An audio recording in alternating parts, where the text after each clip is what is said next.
I assure you that what you will observe is a vast wasteland. To try and channel it.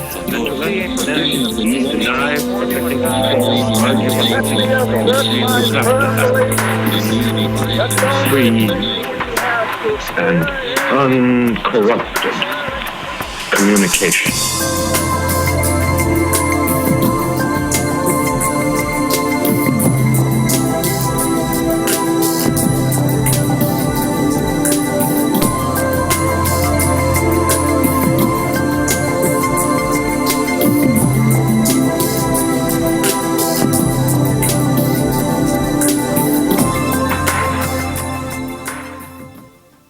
What I wanted to do today is basically start a conversation to share a few thoughts on what I see happening and what I see not happening regarding the immigrant movement, these mass mobilizations that have been taking place in the last couple of months.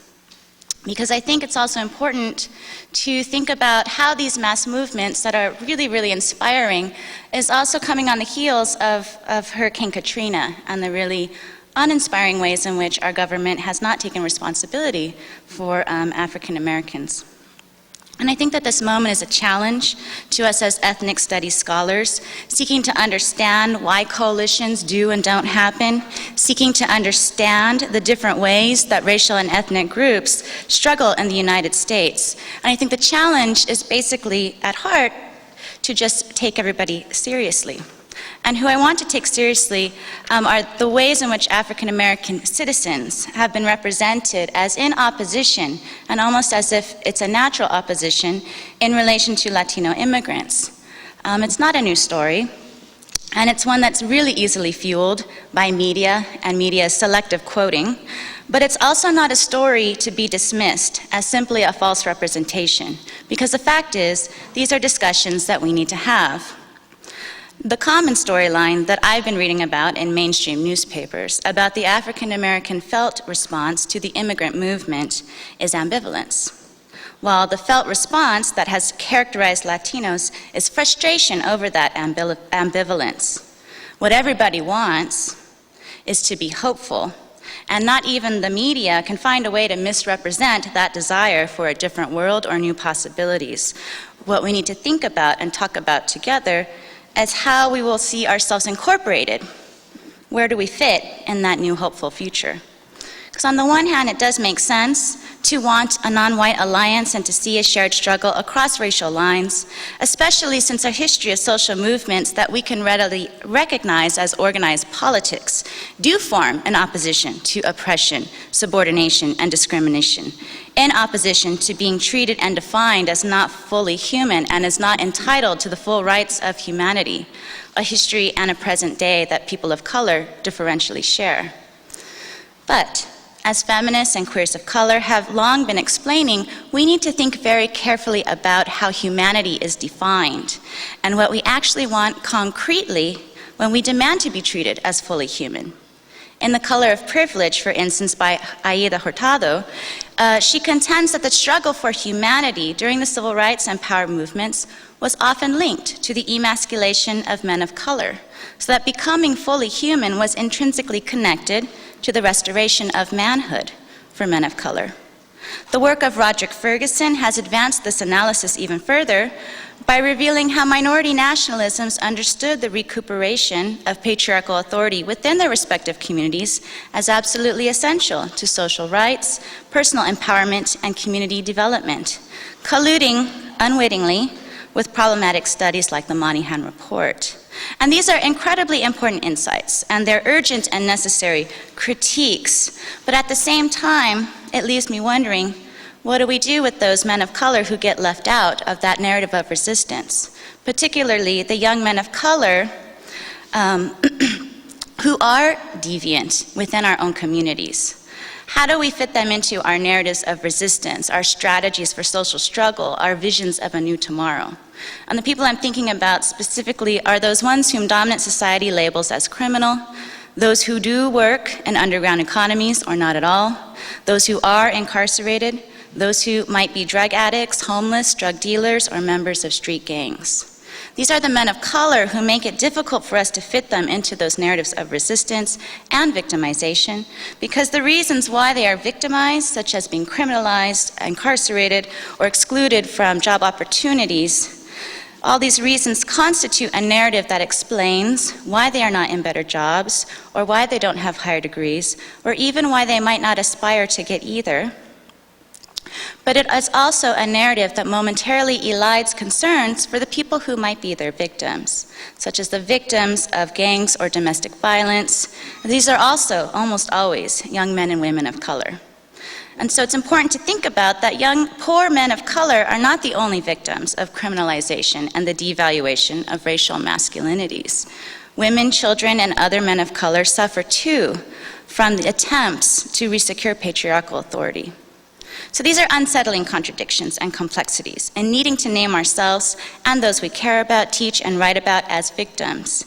And it seems that to always arise in the narratives that want to make sense of cross-racial alliances, ambivalences, and antagonisms. So, for instance, going back to what's happening now, the recent mass mobilizations of Latino immigrants has been talked about, felt, and written down in relation to the African American community, particularly those young men of color who are excluded from economic opportunities. After May Day, the New York Times published an article on African Americans' unease with immigration and the immigration marches. It focused on the ambivalences of some African Americans over immigration in general, especially the competition over low-paid and unskilled jobs. This is not a new story, the one that focuses on job displacement, but media often uses the lack of economic opportunity to problematically naturalize nativism as a response. But let's delink the scarcity of resources and opportunities from nativism, because being afraid that jobs will continue to be scarce is not at all intrinsically nativist. Let's talk about the story of victimization that we all use in ethnic studies to talk about not just African Americans, but all racial and ethnic groups. I think it points toward the ways in which being victims of racism and a long history of racial oppression has always and necessarily been intricately connected to class oppression, or more broadly, the ways in which capital creates hierarchies of social and economic value through race. In these news articles, young African American men represent the victims of a racist, emasculating economy. But this is also a story that men of color from all racial and ethnic groups can claim, especially those men of color who might be considered socially deviant, again, the unemployed, gang members, drug addicts, drug dealers. These young men of color quite easily fit this particular victim narrative because they have been disproportionately affected by deindustrialization, economic restructuring, and global capital. The jobs they might have had, such as decent-paying blue-collar occupations, don't exist, locking them out of socioeconomic mobility and often locking them into underground economies.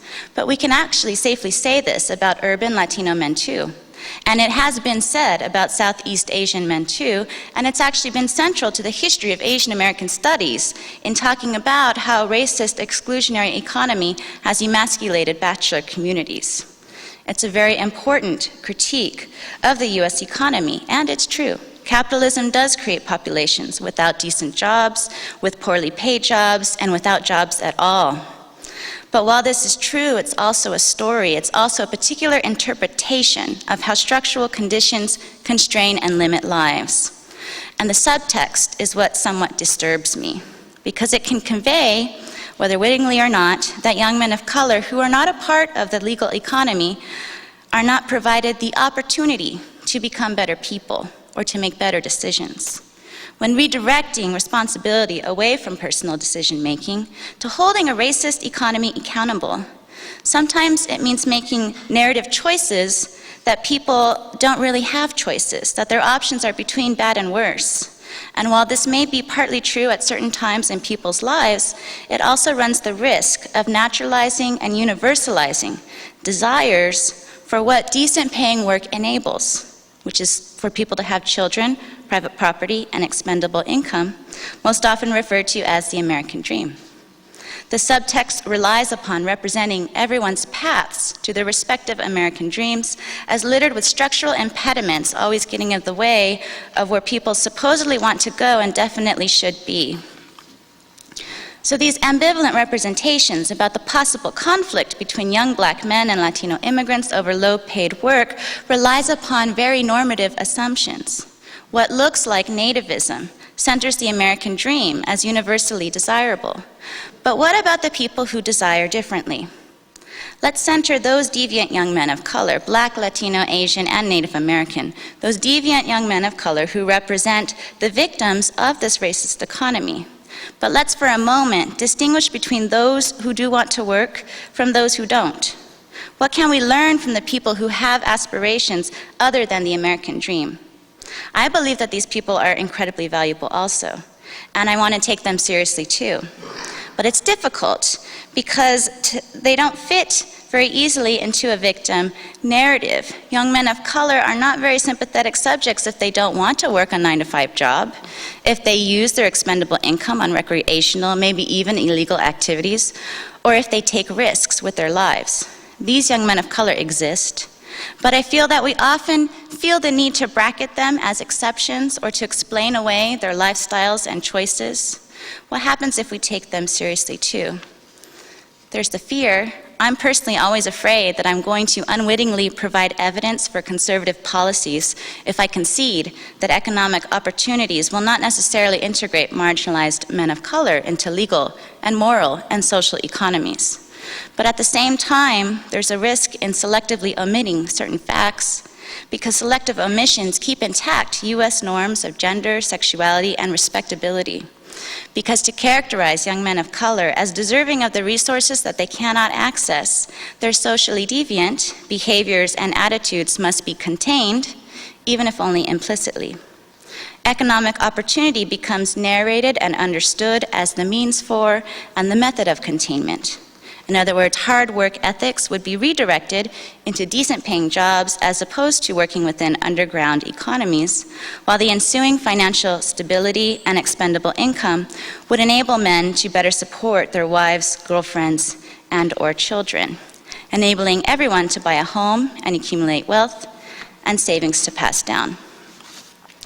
By selectively omitting other possibilities, we can represent young men of color who might be gang members, unemployed, irresponsible, or drug users. We can represent them as law-abiding, hardworking, family-oriented men who are unfairly excluded from life-sustaining resources and life-bettering opportunities. Now, of course, this is not mutually exclusive. So, for instance, some men of color might be supporting their partners and children through illegal economies.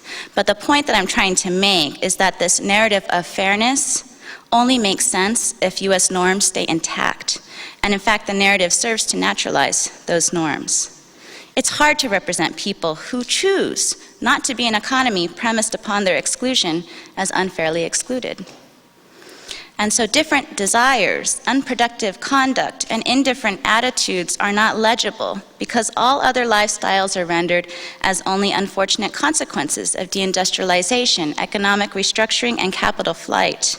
Choosing to be excluded from a good-paying job, for instance, can't fit a victim narrative because it only makes sense, the narrative only makes sense if being economically incorporated is the goal.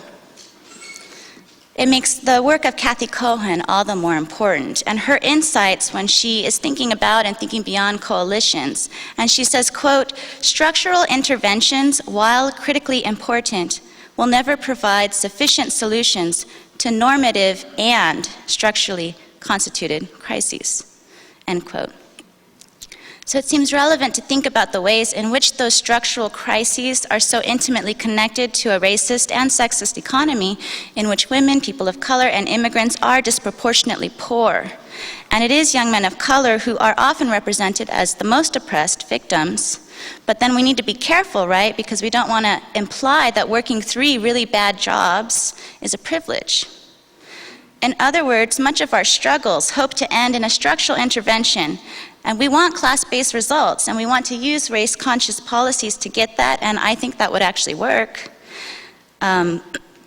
But I think at the same time, it's important to think about different ways of framing social justice and its struggles. Because what about all the people who opt out of work, opt out of family or private property? Whether voluntarily or imposed, there's something to be learned about how life can still be meaningful, even without a family, private property, or a decent job. If the American dream is displaced as the objective of struggles for social justice, how might our conflicts and coalitions play out differently? What other story could we tell? So this brings me back to the title of my talk, Learning from Latino Immigrants. These recent months have mobilized, by conservative estimates, over 1.5 million people across age, gender, class, legal status, and race. And I want to focus on Latino immigrants because undocumented Latinos, particularly Mexicans and Central Americans, are the ones who are most often represented as unfairly taking away jobs, resources, and health care and education from U.S. American citizens of all colors. The only reason why using basic social resources and working to support oneself can be represented as unfair is because these immigrants are imagined as undocumented, not just not citizens, but also without the ability or the right to acquire naturalized citizenship. But in the marches, naturalized citizenship was not defined as a privilege, as it so often is. It was defined as a basic right, just like healthcare and education. And there's something vitally important in identifying with illegality, in finding empowerment and not nationally belonging. Because it was not just about getting citizenship, but changing what it means to be deserving of rights, entitlements, and privileges. And I see this as an example of what many scholars in Latino studies refer to as cultural citizenship. Renato Rosaldo's definition of cultural citizenship emphasizes that we all have unequal and differential social positions in relation to the institution of citizenship. So in his work, cultural citizenship attends to, quote, the subordinate aspirations for and definitions of enfranchisement, unquote.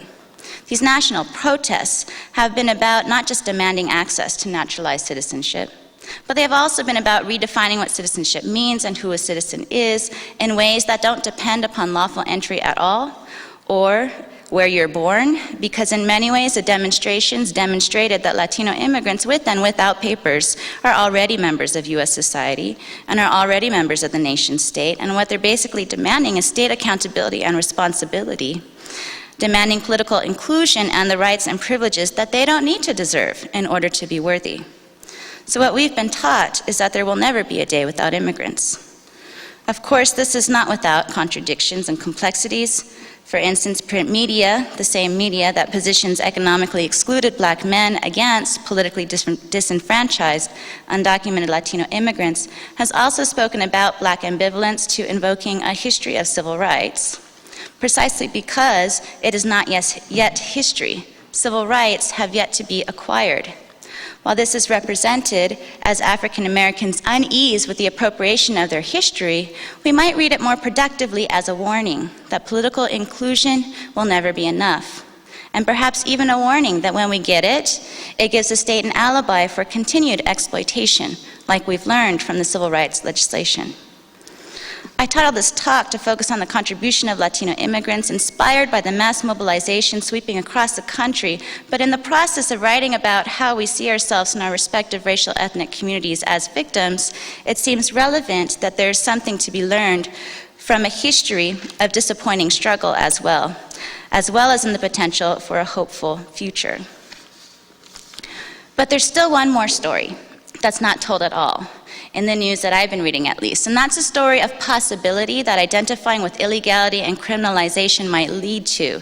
The possibility of a coalition of young men and women of color, of different colors, who are disproportionately locked out of resources and locked up in prisons, but who manage to make life meaningful anyway.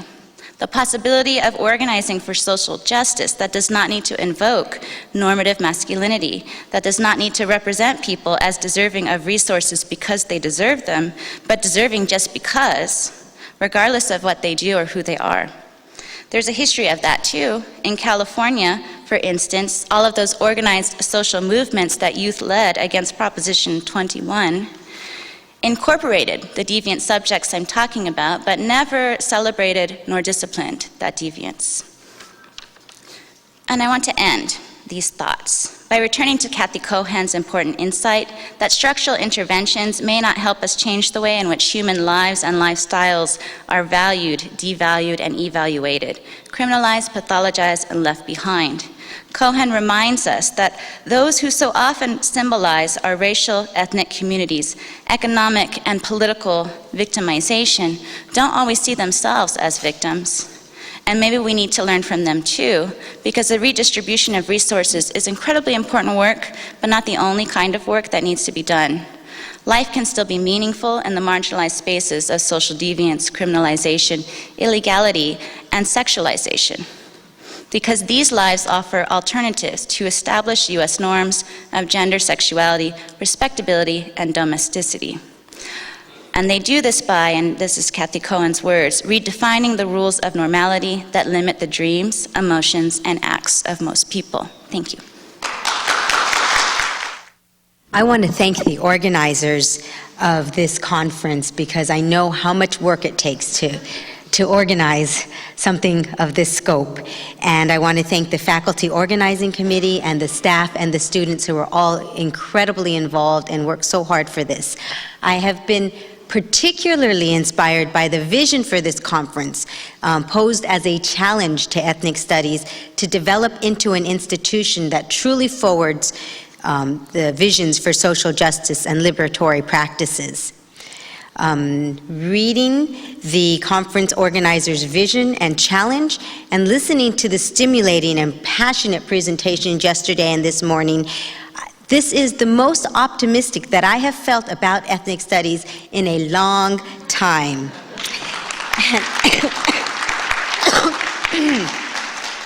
And it also has given me some courage to say the words that I want to say today.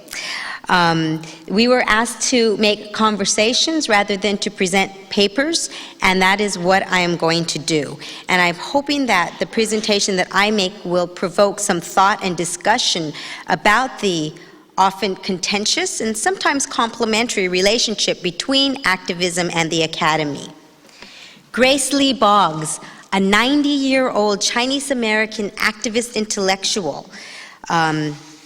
She is somebody who got a PhD in philosophy in 1940, who quickly joined the Socialist Workers' Party, worked with CLR James, pushing for race liberation in connection with class struggle, and she ended up leaving the Socialist Workers' Party and working intensively in the Black labor movement and the Black Power movement in Detroit. Her autobiography was published by the University of Minnesota Press in 1998, and she starts it in this way.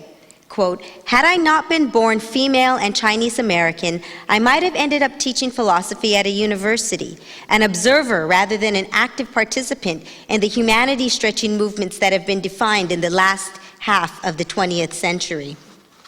And she goes on, "I decided that the main reason I married Jimmy was that I needed to become whole. When we first met in 1952, I was a city girl from a middle-class Chinese-American family.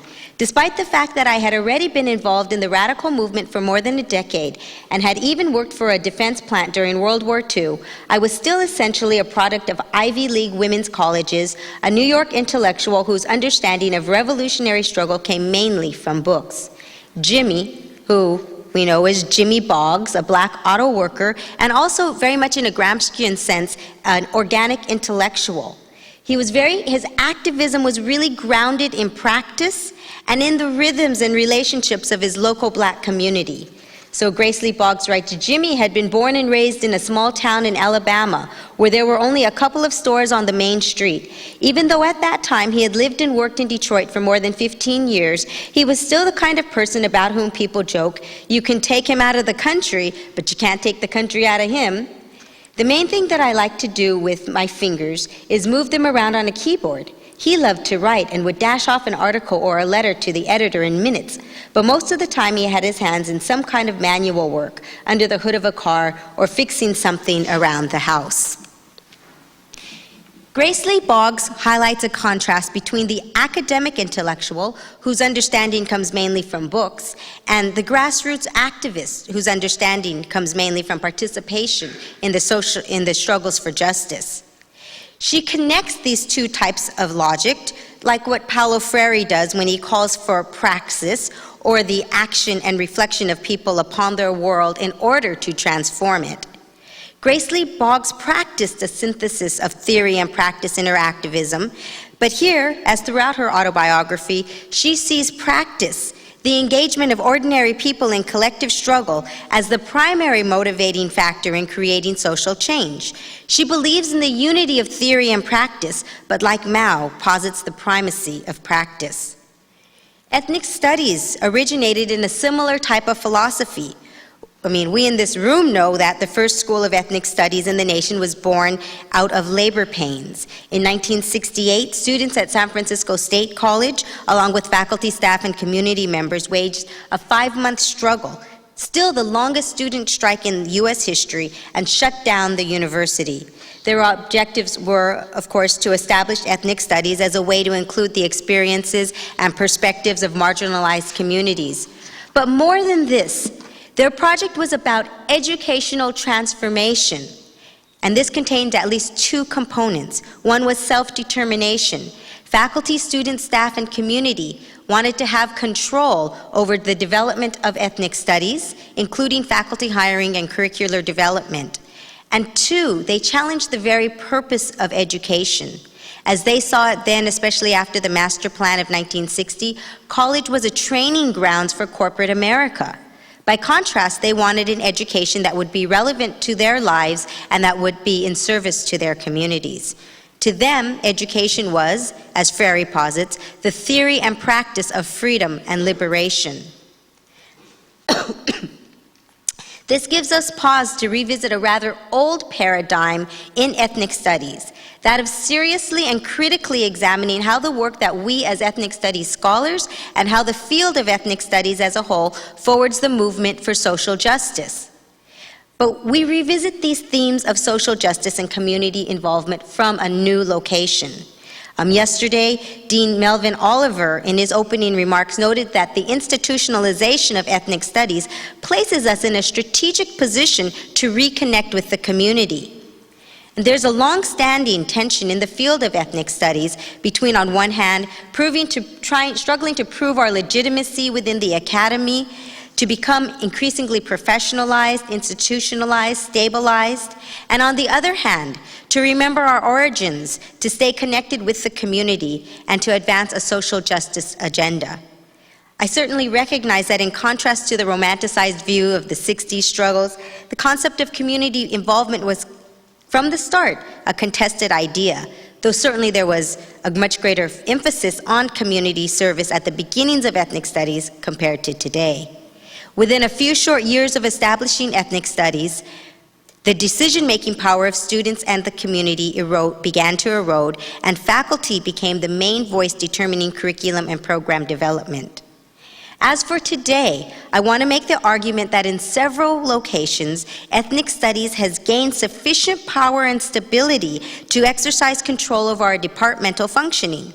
This certainly seems to be the case here at UCSB, where all 3 ethnic studies have departmental status, and we have a dean supportive of ethnic studies. And I guess I want to take Inez Telemontes' charge yesterday and hope that we will also have a Department of Indigenous Studies.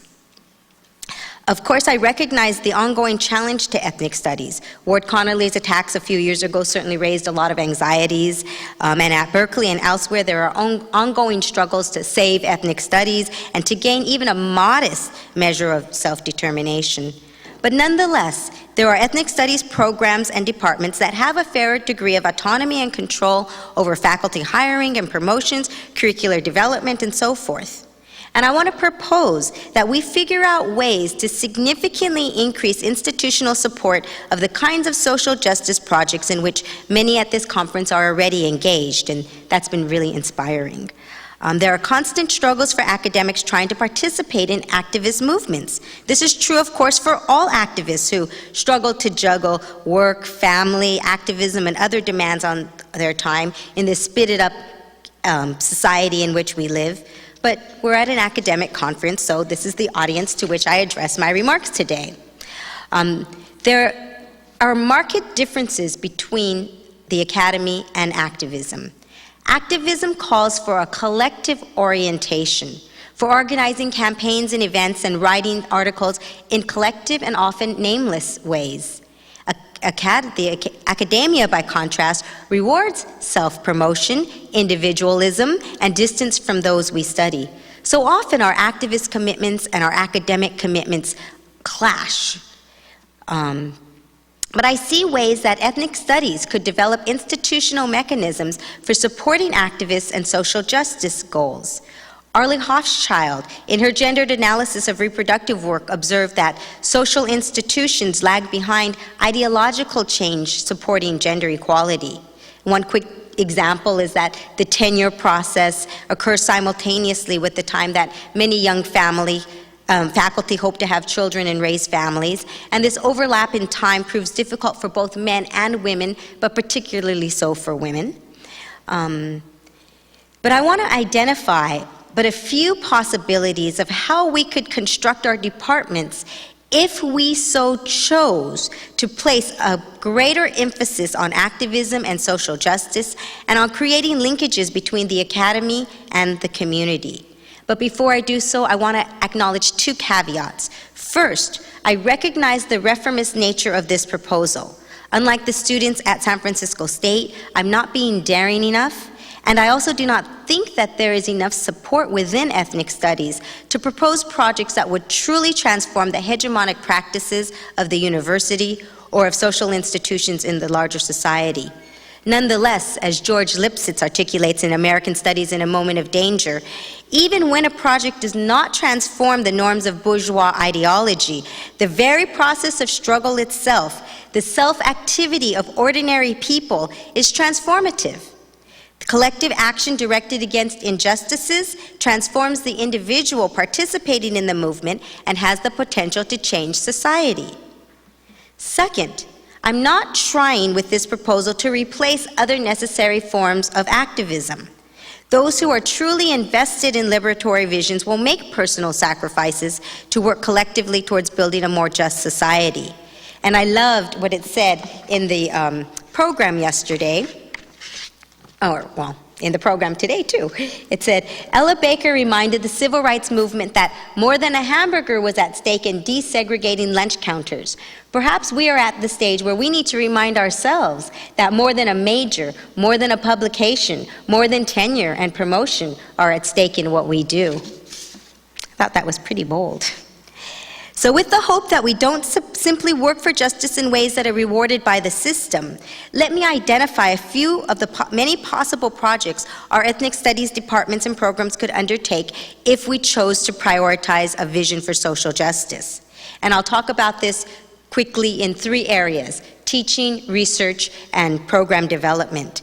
In terms of teaching, we could implement, for example, service learning within our courses, where community service projects are linked to the academic content of our courses and where students are required to be self-reflective about their engagement in the community service projects. I know some people might ask, could this be done? I mean, we're after all, a Tier 1 research university. But I think the current climate, despite all of its conservatism, actually is favorable in terms of supporting this. In California, the state superintendent of public instruction issued a call to infuse California schools with service learning to encourage students to become good citizens. And at UCSB, Chancellor Yang is putting funding into establishing a faculty liaison for service learning, and that's James 2 here at this campus. Projects could include things like college students tutoring high school students in particular subjects and thereby increasing their own knowledge in those subjects as well as developing precious teaching skills.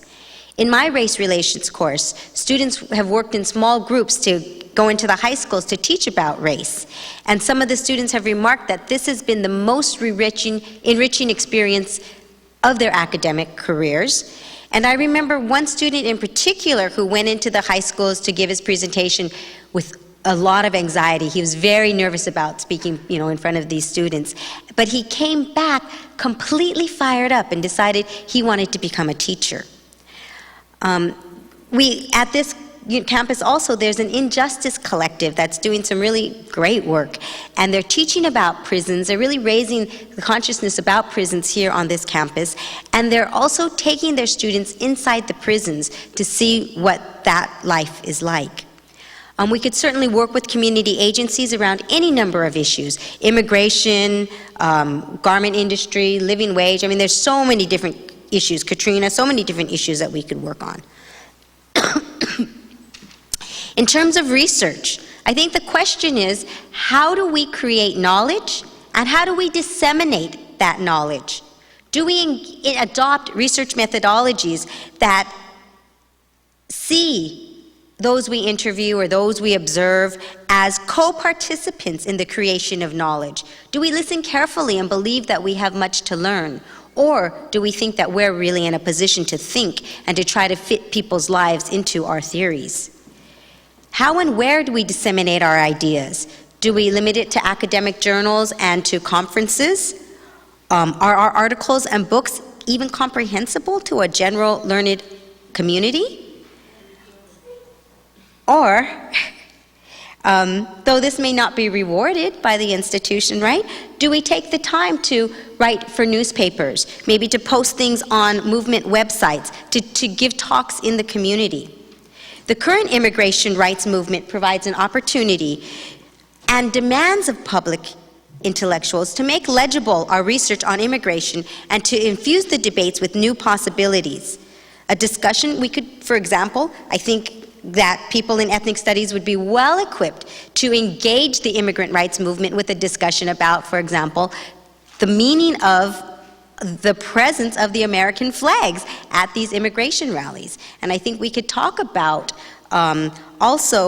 we could also push the bounds of the immigration debate beyond simple questions like how do we enforce the border, or are immigrants a benefit or a drain on society, to really discuss issues about the way global capitalism and neoliberalism disrupt third world economies and force out migration.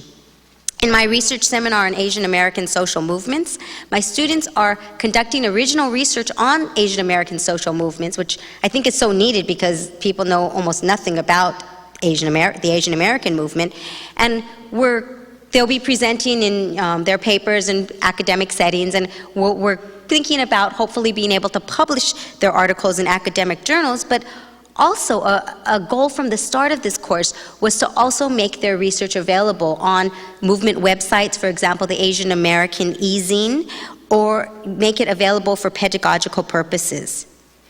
Connecting with community organizations and doing research that wait, I better hurry up. How much time do I have? Like a minute. Oh, my goodness. Okay. Let me say this, because this is the main thing that I want to say. This is that we can create institutional support for social justice projects. We could, if we wanted to spend our resources in this way, include community service projects or service learning projects in our curriculum. At UCLA, Barrio service learning is required of every Chicana and Chicano studies major, and that department has a service learning class taught every single quarter. At UCLA, the Asian American Studies has a student community project which had 2 full-time staff and now has 1, and they devote resources to teaching about leadership and connecting students with community projects. Here in my department, we're trying to develop an honors program that not only allows a traditional honors project paper as an option, but also an artistic project or community service as their projects. I think the big question is, last weekend, at Professor Dick Flax's retirement celebration, Dean Melvin Oliver, in a talk on public sociology, raised the need to develop research towards public policy. And Dick Flax nudged the dean and said, "Are you saying that this will be a basis for tenure?" I'm saying that we are at a point, because we have this institutionalization, to push the bounds of what the academy allows for tenure, and to really revisit what kind of criteria are we going to use in terms of faculty hiring and promotion, in terms of curricular development. And I think that we're at the stage, and I think that the particular moment with this, well, at this moment anyways, the immigrant rights marches offer us inspiration. And I think that it offers us the possibilities to try to institutionalize our visions for social justice. Thank you. The representation of ethnicities, minorities, immigrants, and other marginalized groups struggling within or against national identity formations have been foregrounded within the discursive framework of African diaspora studies and transnational perspectives. The diasporic subject, navigating within a web of transnational modes of social interaction, diasporic exchanges, and networks have become a very popular area of inquiry in academia. Tricia Rose actually talked about this yesterday in terms of like a buzz in multinational, transnational, and international work currently out there at the expense of what she calls the provincial in her plenary talk. My own work on the representation of Haitian diasporic subjects in literature is grounded in this new relational trend in academia, but with a clear understanding of the impact of the global and on the local and vice versa. Within this framework, my current work goes further into the ways in which diasporic communities face a history of collective trauma that haunt diasporic and transnational lived spaces. The writings of Haitian-American writer Edwidge Danticat have received much recognition in this aspect. In fact, her most recent work, The Dew Breakers, is an exemplary text that works through the relationship between historical trauma and diasporic communities. I have done much work on Danticat and would like to take this opportunity to focus on another less recognized Haitian diasporic writer, Miriam Chauncey, who works in Canada. I have come to the novels of Miriam Chauncey with a discomfort, one that has me thinking about Haitian diasporic literature from a different lens, and to consider the direction of the discourse of diaspora. And for the purpose of this conference, think about the direction of diasporic discourse in ethnic studies.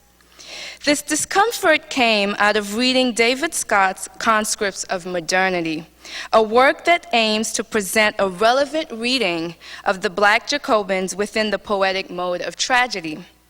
In his book, Scott asserts that the problem space of what he calls the post-colonial present is marked by the suffering of the loss of hope, and best represented and narrated in the mode of tragedy, since the post-colonial present is, quote, characterized much more by a profound skepticism about the teleologies of nationalist and socialist liberation. For Scott, there is no vision of hope for the contemporary moment. As such, history is one with a permanent past and no clear, regenerative, redemptive vision of the future. Scott's understanding of the present moment is marked by a history that is neither reflexive nor anticipatory. Moreover, history and tragedy usurp this post-colonial present space and the individuals who inhabit it in a way that leaves no room for intimate, imaginative, and transformative relations and passages from past to the future. It is Scott's idea of the collapsed horizons of hope and this understanding of the relationship between past, present, and future that has brought me to think about Haitian diasporic literature in terms of the interplay between what I call traumatic past, diasporic presence, and anticipatory futures. Such relationship between past, presents, and futures has been articulated, albeit differently, by many of the presenters and speakers so far here at this conference. Professor Lipsitz evoked a song by Willie Nelson, and we talked about it shortly yesterday, that includes the lines, "There are 3 days filled with sorrow, and they are yesterday, today, and tomorrow." Trisha Rose put it one way when she said, "It's not about guilt about the past, but what you do in the future." The panelist on decolonization brought up the connection between the past, the present moment, and the notion of gazing into the future, and they talked about this in terms of time, history, and possibilities within the space of institution and the development of a radical consciousness. I think Professor James Lee articulated this relationship in terms of danger within this idea of going back there again, of having been there before for critique and recovery in order to start a story so that an old story can end. It would also be interesting to think about past, presents, and futures within the context of Clyde Wood's notion of Katrina time. I haven't talked to him about this, but I'm really interested in his conception of what Katrina time means. And of course, the problem of genocide in the African diaspora that Professor Vargas talks about, and elsewhere, forces us to consider the future and its possible alternatives in terms of urgency and the difficulty of articulating hope within this traumatic lived present reality. I bring all this up because I really want to have a conversation about how to deal with this idea of collapsed horizon of hope as we are thinking about the direction of ethnic studies. Thinking along these lines, I would like to look at Miriam Chauncey's Spirit of Haiti as a literary production that works against this notion of collapsed horizon of hope. In her novel, Chauncey argues that the post-colonial present or problem space that David Scott articulates is not one that Haitians in Haiti and throughout the Haitian diaspora can afford to inhabit. It is neither a space that is even inhabited by those who continue to resist and envision hope in the present for the possibility of alternative, triumphant, and liberatory futures, even within the continuous experience of individual collective trauma, catastrophic loss, and haunting tragic histories. Miriam Chauncey's novel, Spirit of Haiti, explores the ways in which the motif of hope and transformative horizons are reformulated and narrated in contemporary Haitian and Haitian-Diasporic literature that underscore Haiti's tragic realities, as well as its people's cynicism of the present and disillusionment with the past. In analyzing Chauncey's novel, this paper aims to show that the issue is not of labeling this present space as one that is marked by a tragic mode of implantment that cannot envision alternative liberatory futures, but how the people who inhabit these spaces are restructuring, redefining modes of implantment to narrate stories that make meaning out of historical events, traumatic past, and hopeful futures. Published in 2003, Spirit of Haiti is a novel about the intertwined lives of 4 Haitians who have lived under the brutal Duvalier dictatorship and witnessed the fall of the regime in 1986. Alexis, a young artist, leaves his hometown of Milo and his best friend for the United States to escape political turmoil in Haiti. Feeling homesick and unsettled, Alexis then leaves Tennessee for Montreal, Canada.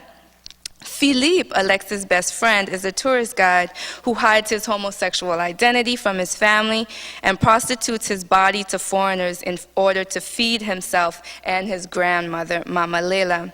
Suffering from tuberculosis caused by AIDS, Philippe is haunted by the voices of ghosts and spirits who speak of painful histories and desire recognition.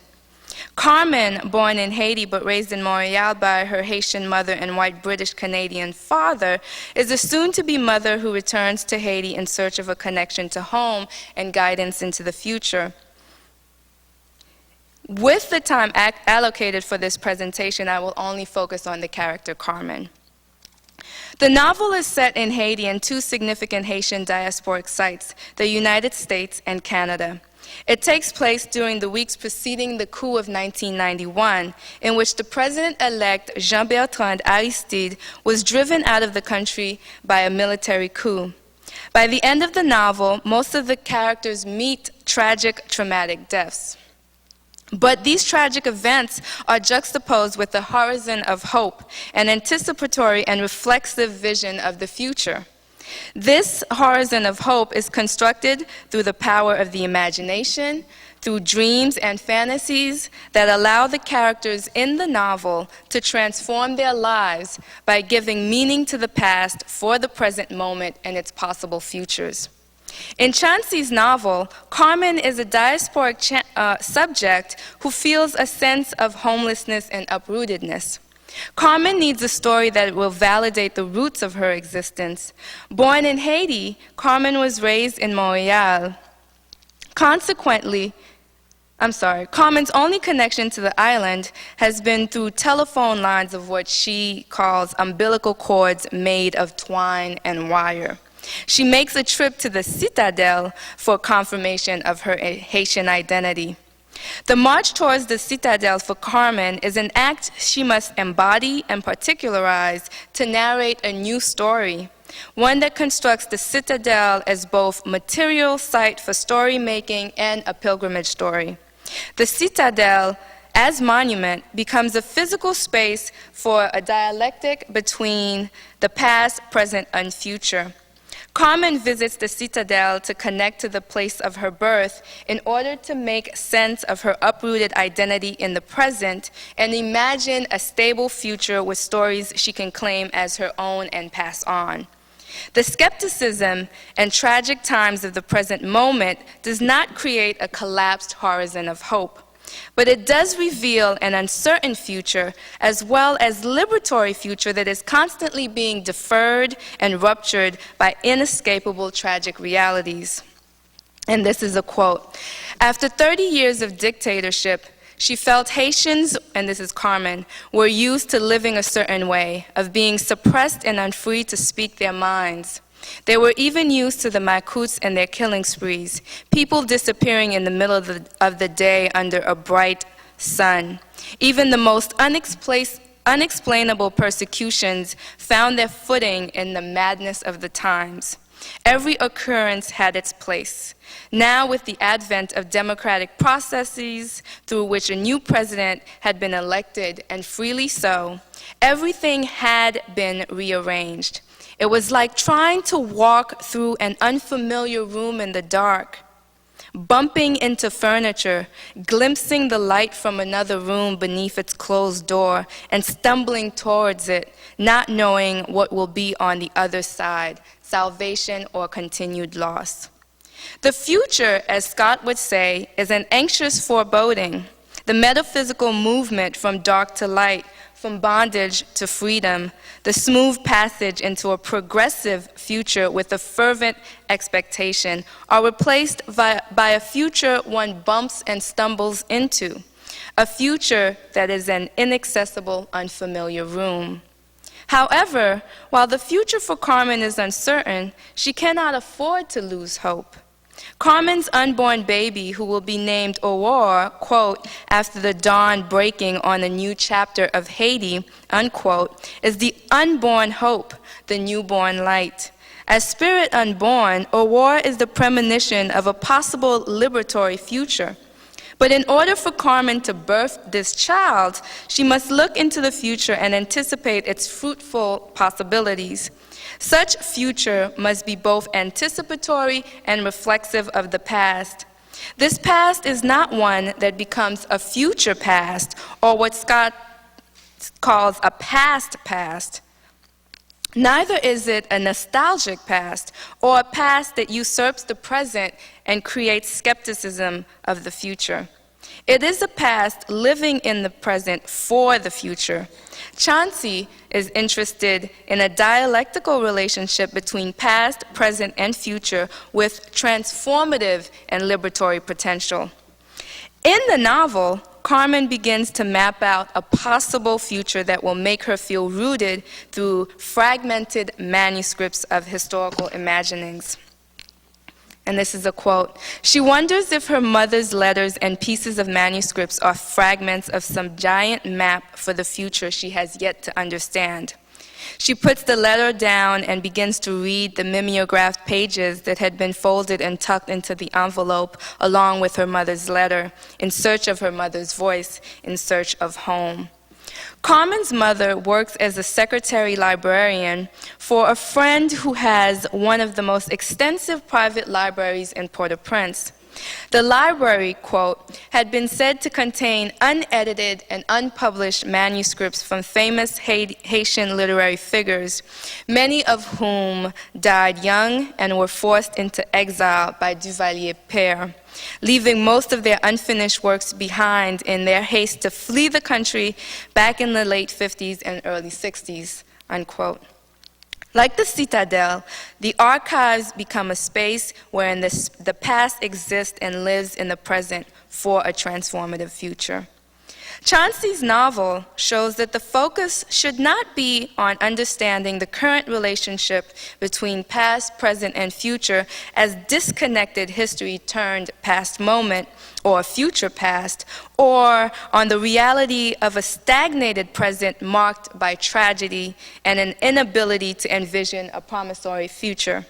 The focus should be on how to understand the past, present, and future in terms of the connection between history, memory, and the imagination, in terms of how we plot narratives by which we imagine the relationship between past, present, and possible liberatory futures. So my question to you all at this conference is, what direction is ethnic studies taking at this so-called skeptical moment that is being theorized in order to consider fruitful ways of looking at the relationship between past, presents, and futures, productive ways that articulate horizons of hope? We have been talking about hopes in terms of utopian imaginary.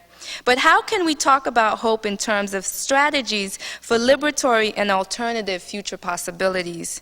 In a world that is being theorized from a cynicism of the present moment and marked as tragedy with no transformative and liberatory vision of the future, this is a crucial point of direction and resistance for those of us who are invested in the search for alternative spaces for the kind of society we want to help build. Thank you.